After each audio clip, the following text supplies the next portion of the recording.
A day in my life as a second year college student here in Gargi Torena. Hello guys, for today's video po, papunta po ang Poging Vlogger Nindo sa Naga.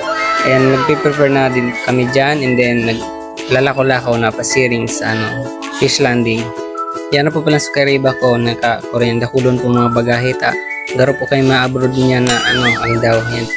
And then pinagpakaray na po ni Brother Max sa mga mga gamit. Ilag na po sa van. And then, yan guys, kadakol pong maray. Yan pong kariba ko guys. Hello. Maten po pala kami sa gagana po ng youth camp sa Naga City. Kaya, yan na po kami guys. Nagbiyahe na po kami kasi rin po sa Naga. Guys, inabot po palang kami dyan ng oran. Pero maray po kwentang. Dahil man po, mahaloy na maray ang oran. Yan na guys.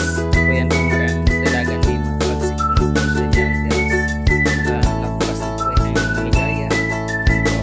Puputuin na po ang video dyan guys. Excited na kami guys para sa youth camp. Kaya nga na po yan. Salamat po pa sa main driver. Tinilibre naman po kami sa sa pamasahe. Dahil na po kami nagastos.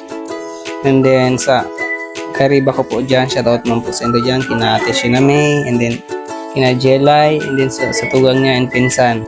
Shoutout po pala kay Kuya Jestre Evangelista po dyan sa Naga, and then sana po okay man lang po kamo dyan. Yan po, nag-prepare na din po kami sa mga kariba may po igdi sa Tigawan. Naghapit po kami igdi para may sa mga darahon po po kung mga ibang giyot digdi. And then after po kayan guys, tuloy-tuloy na din po ang biyahe mi. Kaya stay safe na lang po sa inyong lugabos dyan.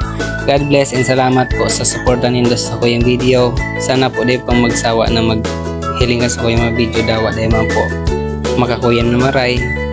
Bye bye! Awalnya kenalan di sosial media, kok perhatian kok bikin saya bahagia.